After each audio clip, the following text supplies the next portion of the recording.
Hello dear students, NEET 2022 ಮತ್ತೊಂದು question solve ಮಾಡೋಣ. So NEET 2022 again one more question. ನಾನು ಹೇಳ್ತಾ ಇದ್ದೀನಿ ನಿಮಗೆ ಸ್ಟೇಟ್ಮೆಂಟ್ ಕ್ವಶನ್ಸ್ಗಳು ಜಾಸ್ತಿ ಇರುತ್ತೆ ನೀಟಲ್ಲಿ ಅಂತ. ಅದೇ ರೀತಿ ಇನ್ನೊಂದು ಸ್ಟೇಟ್ಮೆಂಟ್ ಕ್ವಶನ್ ಇದು. ದ ಇನ್ಕರೆಕ್ಟ್ ಸ್ಟೇಟ್ಮೆಂಟ್ ರಿಗಾರ್ಡಿಂಗ್ ಕೈರಾಲಿಟಿ ಅಂತ ಕೇಳ್ತಾ ಇದ್ದಾರೆ ಅಲ್ವಾ. ಇನ್ಕರೆಕ್ಟ್ ಯಾವುದು ಅಂತ ಹುಡುಕಬೇಕು. ಮೋಸ್ಟ್ ಮೆಕ್ಯಾನಿಸಮ್ ಮೇಲಿದೆ, SN1 SN2 ಮೆಕ್ಯಾನಿಸಮ್ ಮೇಲಿದೆ. ಫಸ್ಟ್ ಸ್ಟೇಟ್ಮೆಂಟ್ ನೋಡೋಣ. SN1 reaction yields 1:1 mixture of both enantiomer. ಹೌದಲ್ವಾ?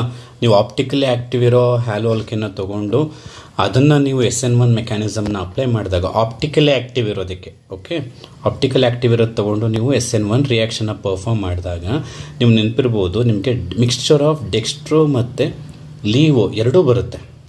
ಆದರೆ ಎಕ್ಸಾಕ್ಟ್ 1:1 ಹೇಳೋಕ್ಕಾಗಲ್ಲ. ಸಮ್ಟೈಮ್ಸ್ ಅದ್ರ ರೇಷು ಸ್ವಲ್ಪ ವೇರಿಯೇಷನ್ಸ್ ಇರುತ್ತೆ, ಬಟ್ ಎರಡೂ ಬರುತ್ತೆ, ಡೆಕ್ಸ್ಟ್ರೋನೂ ಬರುತ್ತೆ, ಲೀವೋನೂ ಬರುತ್ತೆ. ಸೊ ಅದರಿಂದ ಮೊದಲನೇ ಸ್ಟೇಟ್ಮೆಂಟು ಸರಿ ಇದೆ, ಎರಡೂ ಎನಾನ್ಶಿಯಮರ್ ಬರ್ತದೆ ಅನ್ನೋದು. ಇನ್ನು second one, the product obtained by SN2 reaction of haloalkane having chirality at the reactive site show inversion of the configuration. Same, ನೀವು ಆಪ್ಟಿಕಲ್ ಆಕ್ಟಿವ್ ಇರೋದನ್ನ ತಗೊಂಡು SN1 ಮಾಡಿದ್ರೆ ರೆಸಿಮೈಸೇಷನ್ ಬರುತ್ತೆ ಅಲ್ವಾ. ವಾಟ್ ಇಟ್ಸ್ ಕಾಲ್ಡ್ ರೆಸಿಮೈಸೇಷನ್ ಅಂತ ಹೇಳ್ತೀವಿ. SN1 reaction leads to racemization. Leads to racemization ಅಂದರೆ ಅರ್ಥ ಏನು? ಡೆಕ್ಸ್ಟ್ರೋ ಮತ್ತು ಲೀವೋ ಎರಡೂ ಬರ್ತದೆ. ಹಾಗೆ SN2 ನೀವು ಆಪ್ಟಿಕಲ್ ಆಕ್ಟಿವ್, ಕೈರಾಲಿಟಿ ಅಂದರೆ ಆಪ್ಟಿಕಲ್ ಆಕ್ಟಿವ್ ಇರುವಂಥ ಕಾಂಪೌಂಡ್ಗೆ ನೀವು SN2 ರಿಯಾಕ್ಷನ್ನ ಪರ್ಫಾರ್ಮ್ ಮಾಡಿದಾಗ ನಿಮಗೆ ಇನ್ವರ್ಷನ್ ಆಗುತ್ತೆ. ಹೌದು, ಏನು ಇನ್ವರ್ಷನ್ ಅಂದರೆ, ಫಾರ್ ಎಕ್ಸಾಂಪಲ್ ನೀವು ಸ್ಟಾರ್ಟಿಂಗಲ್ಲಿ ತೊಗೊಂಡಿರುವಂಥ ರಿಯಾಕ್ಟೆಂಟು ಡೆಸ್ಟ್ರೋ ಆಗಿದ್ದರೆ ಅದಕ್ಕೆ ನೀವು SN2 ರಿಯಾಕ್ಷನ್ನ ಪರ್ಫಾರ್ಮ್ ಮಾಡಿದಾಗ ಅದು ಲೀವೋ ಆಗಿ ಕನ್ವರ್ಟ್ ಆಗುತ್ತೆ.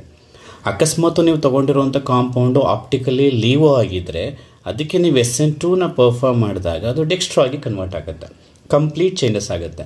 ಸೊ ಇದು ಕಂಪ್ಲೀಟ್ ಈ ಥರ ಚೇಂಜಸ್ ಆಗೋದಕ್ಕೆ ನಾವು ಇನ್ವರ್ಷನ್ ಅಂತ ಕರಿತೀವಿ. ಈ ಇನ್ವರ್ಷನ್ ಆಗೋದು ಯಾವುದರಲ್ಲಿ?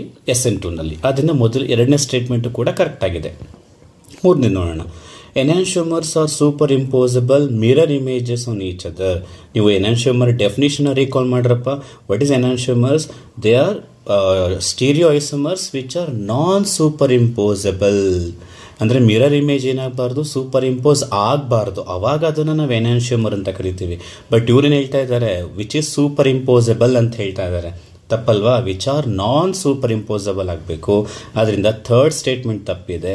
ಅದರಿಂದ ಅದು ಕರೆಕ್ಟ್ ಆಪ್ಷನ್ ಆಗುತ್ತೆ. ಅವ್ರು ಇನ್ಕರೆಕ್ಟ್ ಯಾವುದು ಅಂತ ಕೇಳ್ತಾ ಇರೋದ್ರಿಂದ ಥರ್ಡ್ ಸ್ಟೇಟ್ಮೆಂಟ್ ತಪ್ಪಿದೆ, ಅದು ಕರೆಕ್ಟ್ ಆಪ್ಷನ್ ಆಗುತ್ತೆ. ಇನ್ನು racemic mixture shows zero optical rotation. ಹೌದು, ರೆಸಿಮಿಕ್ ಮಿಕ್ಸ್ಚರ್ ಅಂದರೆ ಏನರಪ್ಪ? ಡೆಕ್ಸ್ಟ್ರೋನು ಇರುತ್ತೆ, ಲೀವೋನು ಇರುತ್ತೆ. ಡೆಕ್ಸ್ಟ್ರೋ ಅಂದ್ರೇನು? ಅದು ಪ್ಲೇನ್ ಪೋಲರೈಸ್ಡ್ ಲೈಟನ್ನು ಕ್ಲಾಕ್ ವೈಸ್ ರೊಟೇಟ್ ಮಾಡುತ್ತೆ. ಲೀವ್ ಅಂದ್ರೇನು? ಅದು ಆ್ಯಂಟಿ ಕ್ಲಾಕ್ ವೈಸ್ ರೊಟೇಟ್ ಮಾಡುತ್ತೆ. ಈಗ ಇದಕ್ಕೊಂದು ನೀವು ಪ್ಲೇನ್ ಪೋಲರೈಸ್ಡ್ ಲೈಟನ್ನು ಪಾಸ್ ಮಾಡಿದ್ರಿ, ಪ್ಲೇನ್ ಪೋಲರೈಸ್ಡ್ ಲೈಟನ್ನು ಇಬ್ಬರು ಈಕ್ವಲ್ ಪರ್ಸೆಂಟ್ ಇದ್ದಾರೆ ಅಂತ ಅಂದ್ಕೊಳ್ಳೋಣ, 50-50. ಅವಾಗ ಡೆಕ್ಸ್ಟ್ರೋ ಏನು ಮಾಡುತ್ತೆ? ಲೈಟನ್ನು ಕ್ಲಾಕ್ ವೈಸ್ ರೊಟೇಟ್ ಮಾಡಿದ್ರೆ ಲೀವ್ ಏನು ಮಾಡುತ್ತೆ? ಆ್ಯಂಟಿ ಕ್ಲಾಕ್ ವೈಸ್ ರೊಟೇಟ್ ಮಾಡುತ್ತೆ. ಸೊ ಅಲ್ಲಿಗೆ ನೋ ರೊಟೇಷನ್.